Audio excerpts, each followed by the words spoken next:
Healthy, healthy, Fennec Fox. Leaning on the Lord and anchored to the rock. Gotta stay strong, gotta stay smart. It's the end of the world, so do your part. Healthy, healthy, Fennec Fox. We're shining bright and thinking outside the box. Gotta stay lean, gotta stay quick. Those Templar cyborgs are pretty slick. Healthy, healthy, Fennec Fox. It's the end of the world, so do your part.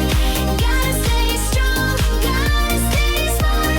Healthy, healthy, Fennec Fox.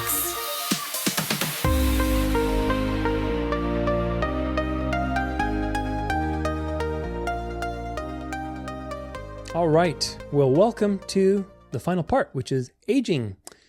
This is our final stop today. And of course, aging is going to be different than the other chapters of this presentation because aging has to be considered in light of the eschatological landscape that is around us. As Christians, we put our hope in the resurrection. We don't put our hope in, transhumanism or technology or fancy aging mechanics or whatever else. We put our hope in the resurrection because the resurrection is eternal life. That's the ultimate answer to aging.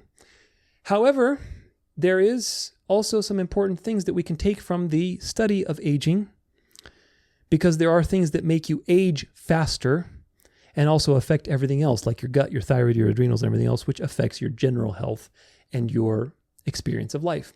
So it's important to understand the narrow road on this topic. There's an analogy that I like to use of a train that's running towards a cliff. And that train, you can either speed up or slow down, but it's running towards the cliff. The question is, how slow can you slow it down? Or, what are you doing that is speeding it up? And that's the question. If you are putting more coal in the fire, then you are aging faster. If you're putting a little water and slowing it down, then you're aging slower. And of course, understanding the components of aging is really important for your overall process of compiling a health plan, of making good decisions, and understanding where to put your attention. Now, the main components of aging are as follows. Aging is a mystery because life is a mystery, and so is death. We know, and I've identified a lot of different pathways and different things that are all extremely complicated, and I don't think we'll ever figure out eternal life outside of God because there is no such thing. But if there is such a discovery, then God has allowed it to test the elect, because it's going to be part of this golden age that is coming. Nevertheless, we die a little bit every day, and there are countless mechanisms that all interplay in God's hands in this mystery of life, and regardless of all these things, everybody has an appointed day. Everybody has an appointed day, so you could address every single aspect, and still it wouldn't matter because God has appointed a day for everybody. Nevertheless, here are the main components. Telomere length, accumulation of senescent cells, mitochondrial function, gene SNPs, epigenetic changes, methylation, enzyme potential, NAD, oxidative stress, reduction in stem cells, toxins, and nutrient depletion. What are all these? Well, telomere length, your chromosomes have telomeres, and your cells basically reproduce every time, but every time your cells reproduce and copy themselves, they copy themselves a little less efficiently. And so the telomeres determine how many times your cells can copy. After they have reached the maximum times they can copy themselves, they start to die and be damaged, right? Because they can't be replaced. This leads to the second one, which is the accumulation of senescent cells. Senescent cells are zombie cells.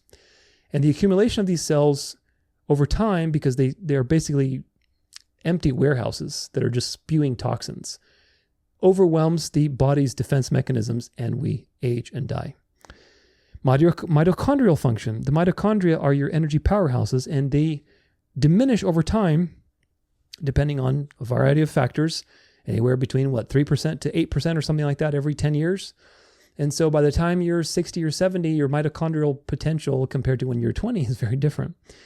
Now, there are some things that can help with that. There are things like PQQ, and I forget another one that helps to proliferate mitochondrial biogenesis, like urolithin A, I believe, is a compound that's been recently discovered to help mitochondrial health. In fact, actually, I think fatty 15, that fatty acid, also helps with mitochondrial health. So that's interesting. So there are some things we can do to help our energy. But nevertheless, these things deteriorate over time. Genetic SNPs, everybody has SNPs. single nucleotide polymorphisms that determine how you age and what problems you have. Epigenetic changes, methylation. Dr. David Sinclair is a big powerhouse in this particular topic, and he talks about the analogy of a drawer. Now imagine you had a drawer and you're pulling it out, and that drawer is like, a million miles long, and it's got all of this information. Every time you're pulling out that drawer and putting it back in and doing it back and forth, you're wearing and tearing on the drawer system. This is what happens with your genes and with the epigenetic changes and methylation. Methylation is a very complicated process. I'm not going to even attempt to explain it.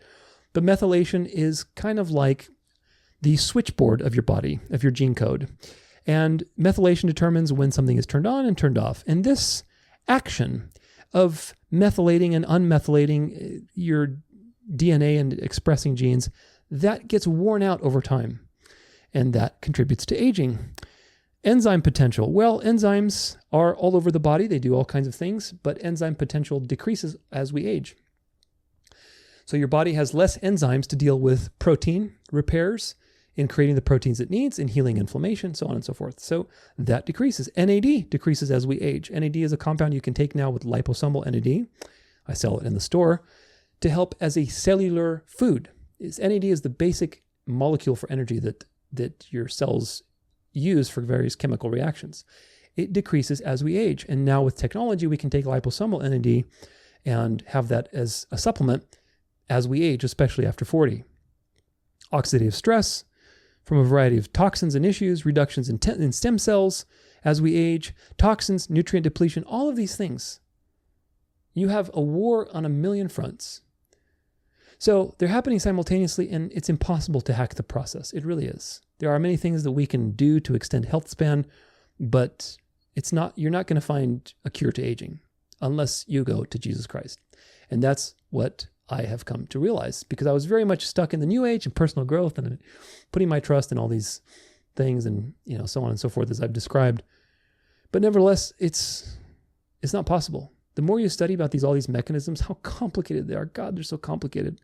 They're so complicated. I've read so many studies. I've interviewed so many experts, and at the end of the day, you just look at it and you go, wow, look at all those things move in a tiny little cell. What is moving them? What is making them do that? These little proteins and their folds and corridors and interactions, and it's super highly specific receptors and all. It's just like so mind-bogglingly complicated. And it's all happening under your nose. It's so profound. So what matters in life is health, which is your overall health, and your health span. That's what we can take from aging and the study of aging. Because the question is, how long can you live healthy and have healthy days and healthy life? And how long is your total life going to be healthy? Because you could live to be 90, right? But if you have a disease and the last 40 years of that is really horrible, then that's not a good health span. Your health span was only 50. Do you get it? So we don't want lifespan. We want health span. We want healthy days. And that comes back to all the things that we're doing to maximize your daily health through, nutrition, through lifestyle changes, through everything else. Now, I have some articles on aging that cover the basics and the things that you can do every day. You don't need to do fancy stuff. It comes down to the same old stuff.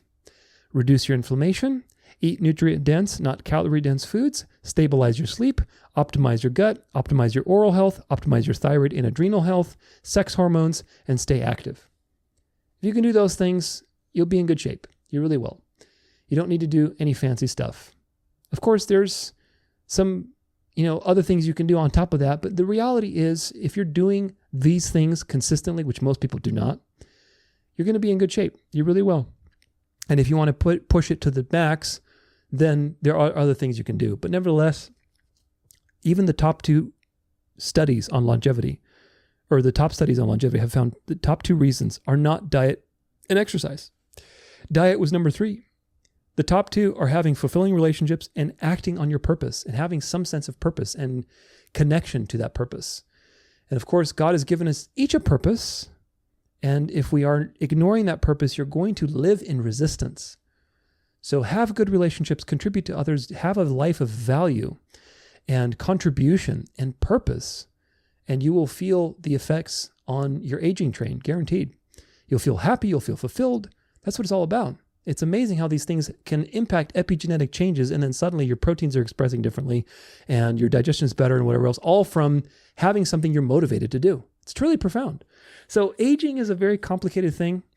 And what that also means, though, these studies, is that having toxic relationships, a toxic place that you work, a toxic relationship or whatever other thing, and not fulfilling your purpose, that being in that situation will cause the opposite. Do you get it? It will cause death. And certainly that's true because these situations are chronic sources of stress, and chronic stress is the killer. Chronic stress is by far the killer. Acute stress is not at all a problem. Chronic unresolved stress is the killer. Being out of alignment constantly, that's the problem. So you got to implement the strategies in this presentation and in my book to help you age well. Again, life is a dance. Life is a dance, and through dancing, I realized that we have to learn to be adaptable. That's why I named that book Dance Your Way Through Life. Often in my own career, I was never able to control the music, my position on the floor, who was dancing next to me, my energy levels that day, my partner. I have no control over those things.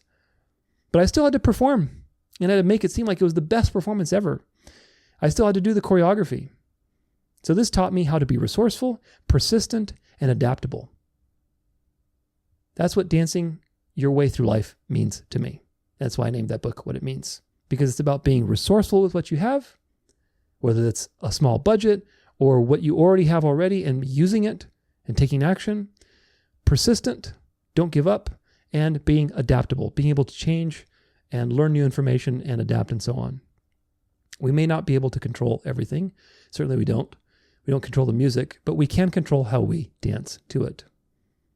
And through a relationship with God, I believe also, which is very key to all of this, we can have a new life and new knowledge and wisdom. I studied all these things before I came to Jesus, but God was guiding me all the way along. And now, after Christ has come into my life, I see them from a more narrow perspective, and I can speak about them now at the end of my library, which is interesting how everything came about. I can speak about them from a narrow perspective. Because aging, again, we don't put our hope in living to 200. We put our hope in the resurrection, and especially in this day and age, we put our hope in the return of Christ. However, it's important to increase your health span, the days that you have that are healthy and good, and I think that is good. And there are things from studying how we age that help you understand, okay, maybe this isn't the best thing to help me with my stress, with my HPA balance, with my thyroid, with whatever else. So it all comes back to the same basics. Now, I want to go over this ultimate recovery stack. It's a page that I created with all of the main supplements that are in the store and the supplements that I use for various purposes. And I want to go over it. It's a free page. You can look at it, you can read about it and pick and choose what you feel is good from this page for your own routine. There's a lot of great things on here. So this is on the health page. You can click on the ultimate recovery stack. And there's a lot of other resources and articles there. But in the morning, this is upon waking, I take liposomal NAD and liposomal glutathione without any water because for maximum absorption. Now, the liposomes are pretty durable, but I'm just super paranoid and anal, so I just take them just as it is in a teaspoon and take them. NAD is your energy molecule. Glutathione is your detoxifier, which is very important. And there's comments under each of these. You can read about my logic and reasoning for these, how to take them, and so on. 30 minutes later, I take 10 grams of amino acids. This is to click in your body that you're getting a protein, dump, and of course with water, lots of water. And I also take the pills that I take on an empty stomach at that point in time. But anyway, all of this sends a signal to your body that, hey, I'm starting the day with protein, hydration. It gets the circadian rhythm going, and it also gives you protein, clean, pure protein for the rest of the day. 10 grams of perfect amino is the equivalent of eating like a 30-gram steak. So it's much more bioavailable. Now, after 30 minutes of that, I wait for these things because they need to be settled into the body and absorbed. You don't want to take them with food. 30 minutes later, I eat breakfast. And breakfast, I usually have 2 eggs, pasture raised, with some Ezekiel bread, maybe some olive or something. And then I'll take an avocado and put it on toast. And then the rest of the avocado half, I'll put in a shake with the following powders: cocoa powder, cinnamon powder, pomegranate powder, cranberry powder, acai berry powder, maqui berry powder, beet juice powder, psyllium husk powder, ginger powder, nutritional yeast powder. Now, there's an explanation, very detailed explanation of how to put all those powders into a mixer and mix them into a Superman powder that you can have for a lot of anti-inflammatory benefits, polyphenol benefits for your gut microbiome, and nutritional yeast is a very natural and good source for B vitamins. Very interesting. It's also got protein and fiber and everything else in it too. Very good shake. Plus also, if you want to put some hemp seeds can also add a lot of protein in there as well, and a lot of other things too, like minerals and things like that. So that's my morning breakfast. Now, after that, after I get some food in, I take the omega-3, 2 pills, and I take the relief product for the curcumin, boswellia, and ginger product for inflammation and for helping the gut and everything else. Now, after breakfast, but before lunch, at some point in time when my food is digested, about 2 to 3 hours after, I take Mega IgG, which is that binding product that helps to regulate inflammation in the gut. This is great, by the way, for people with colitis and inflammatory bowel disease. This is a phenomenal product. There's a lot of research on it, but this is taken, I take it with some other things too, like the pure HMO with water and nicotinic acid and also acerola cherry. I put it all, put a powder, put some, like a glass of water, mix it up with a mixer, and just chug it down. The Mega IgG is there for the binding and for healing the gut inflammation, especially in my case, because I took a test and I had some gut inflammation that was not good. Now, if I work out that day, I don't work out, I don't go to the gym every day, but if I do go to the gym that day, I'll take another 10 grams of amino acids and citrulline 2 grams to 2 to 3 grams, arginine 1 gram, and creatine 5 to 10 grams, all in, again, some water. Just chug that down before working out. That's for blood pressure to increase nitric oxide, to get circulation going. Protein that's easily absorbed goes into the bloodstream, goes into the muscles. And creatine, obviously creatine is a great supplement, very studied, phenomenal supplement for all kinds of things. I definitely recommend taking creatine at least 5 grams, but I take 10 grams a day. Now, after lunch, I have a couple more anti-inflammatory things. I have the relief product with the curcumin. I have the boron. I have some lauricidin. I have the quercetin, phytosome, and some ginger powder. I have a little thing with ginger that I have organic ginger in there. I just take it with my meals to help move the gut and move the digestion. And that fatty 15 also, the fatty 15 fatty acid that's good for energy, good for inflammation, good for all kinds of things. So it's very good for a lot of different things. I have a whole article on the research for fatty 15. In fact, I cited, I think here, the powerhouse fats, omega-3 and fatty 15. Check it out. A lot of phenomenal research. I think there's like 150 research studies that I've cited in there. Now for dinner, I have dinner. Usually I have some kind of little sandwich or something because I need some carbs to be able to sleep. But I have sunbutyrate, which is the butyrate product, of a teaspoon of that stuff. And then you can take the pure HMO for dinner. I should probably change this because I usually take it during the earlier parts of the day. Not that it's like stimulating or anything, but anyway. I take the Pendulum Daily Metabolic Pro, which is a specialized patented strain of these Akkermansia bacteria and other ones that are very resilient, and they've been very helpful with basically helping people regulate their metabolism. Whether it's GLP-1, blood sugar, insulin resistance, HPA balance, all this stuff. There's a lot of relationships between these various critters and hormone balance. So it's very interesting, very good product, very well researched. Pendulum is a very high quality brand.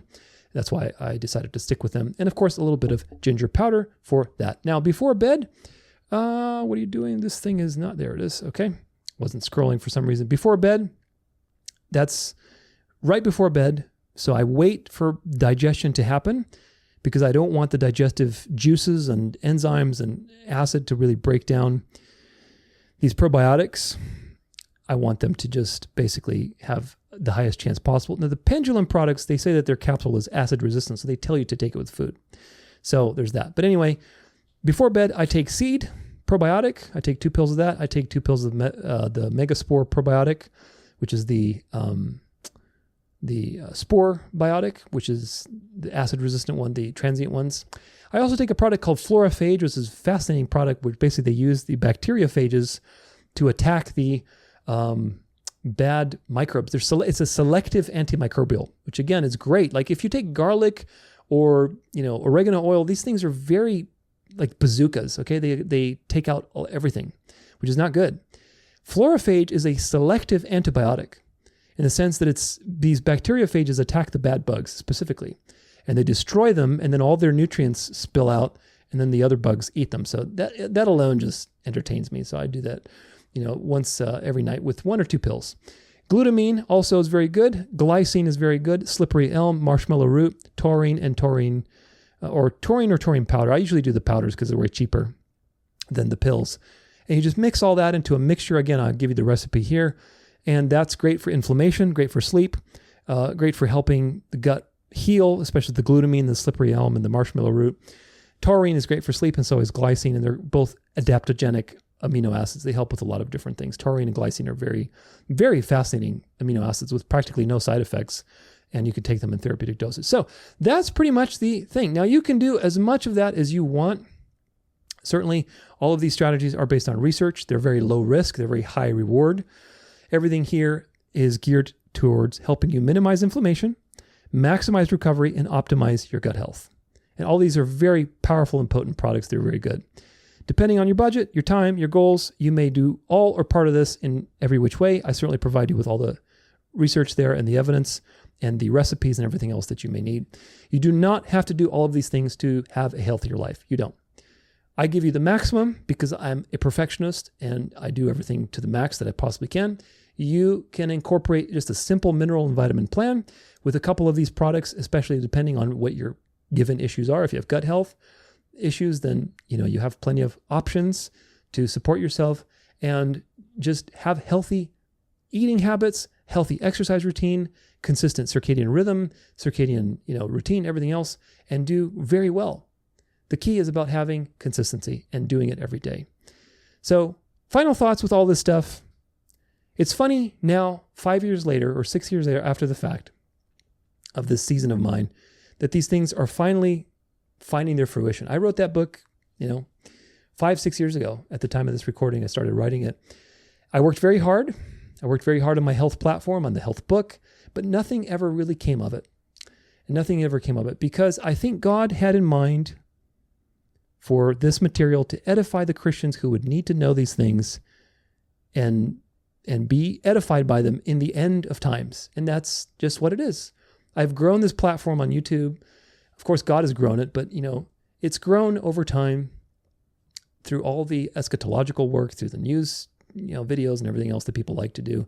And now this information can get out there to some ears and really help some people make some better choices in their life. So I'm very grateful. And everything has a timing in God's plan. It's very interesting how it all happens. And I'm very grateful that I'm able to put these forward. I didn't want all of this to go to waste. Spending 20 years of my life studying and experimenting in different things and putting together information, I didn't want that to go to waste. So I'm glad that I can put it forward to you, and I hope that it truly does help you and your family as well. Again, we don't put our hope in a dying body, but God has given us a gift, and we should treat it well. In the satanic world that we live in, that runs on death, you cannot be passive. You can't be passive in this world, my friends. You can't. It's a practice, and also obviously the budget matters, but you can't be passive. And it's a fine dance, obviously, right? Like we can't be too anxious either because, again, our rest is Christ. Our hope is in the resurrection, but you also cannot be passive, especially as you get older. Investing in your health is the best investment that you can make. You have to have a healthy body. You have to have a healthy mind. I think that's very important. The aging train only speeds up over time. It gets faster and faster towards that cliff. Again, we don't know what God has appointed for us, but nevertheless, from our perspective, our goal is to slow that down as much as possible and increase our health span. And because Jesus may return in the next 10 years, it means that there's going to be a lot of stress and craziness in the world. Physical health is not the foundation of Christianity. But in our day and age, I think probably it's more important than other times in history. Why do I say that? Well, if you lived in the 2nd century, you were worried about Romans crucifying you. That was your main problem. You weren't worried about microplastics or heavy metals. If you lived in the 12th century, you were worried about the Inquisition. You weren't worried about, EMFs.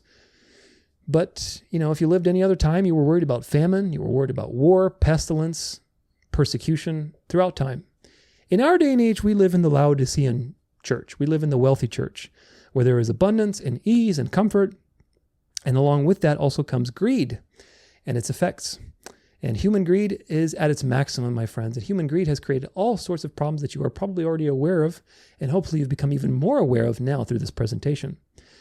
We don't have to worry about an inquisition yet, but we do have to worry about heavy metals, microplastics, 5G, mRNA, all kinds of nonsense. And this is the problem. It's a very different war, and it's important to stay healthy during this war so you don't become a casualty.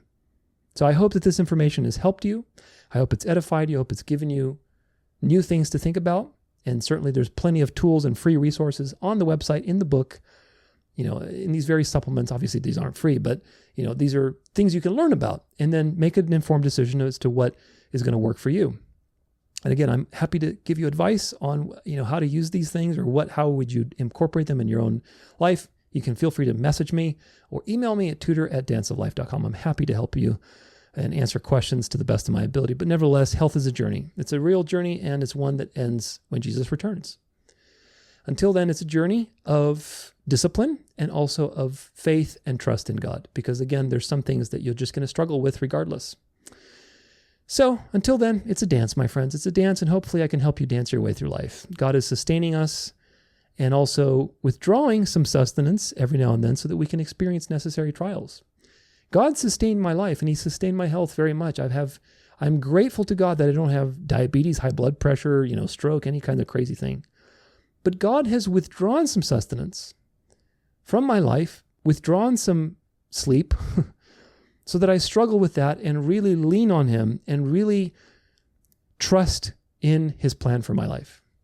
And it's an ongoing practice. It really is. I'm not going to tell you that when I miss sleep and I'm planning for a big day and I'm excited and I wake up and I'm exhausted because of some stupid thing that happened with my HP axis, I'm not going to tell you that I'm taking that like a pro. I'm not. It's a frustrating situation. And of course, that's always an opportunity to go deeper in faith. But this is the situation. It's a dance, and hopefully you can dance it well, learn to dance it well. Because God is always there as your partner to sustain you and uphold you. I've had many frustrating nights and constant unexpected situations. But I've also always had good food. I've had supplements, a safe place to live, and many other things to balance out the necessary frustrations that were necessary as part of my plan with God, or I should say God's plan for me, the plan that I'm walking on. God gave me many things to offset the things that he had to give me that would challenge me. And that's the case for everybody. You just have to develop the habit of looking in your life and seeing where are those gifts and being resourceful with those gifts and leaning into them. So don't forget that God is always going to provide for you. There are some health problems that are there. They're going to test you and that you will continue to struggle with, despite maybe even doing this entire plan for your life and having all the money in the world and having all the supplements in the world. Despite all that, you may still struggle with certain things. And that's just part of life, and that's not fun. Other problems are there to challenge you to do better, to be more disciplined, to take action. And others are there to remind you that God saves and he provides and he's merciful. Lastly, there are other problems that are there to really test your faith and patience. And I've had all of these flavors in my own journey, especially in the last 6 years. So hang in there. Use the book, use the articles, use the free page and resources that you have. Make a comprehensive nutrition plan. Make a comprehensive exercise plan and get healthier. Healthy like a fox. You know the jingle by now. But anyway, hopefully you can revamp everything in your own life, your diet, your exercise habits, optimize your gut, your thyroid, your adrenals, and everything else will fall into line. Don't forget also to act on your purpose and create meaningful relationships in your life, because these two things impact your aging and your sense of health and excitement and passion for life more than diet and exercise ever will. You have to act on your purpose. So lean into that purpose, into contributing to others, develop positive relationships with others, have meaningful exchanges, and walk the road that God has put before you. The end is very near, my friends, and that is great news. That's great news. It really is.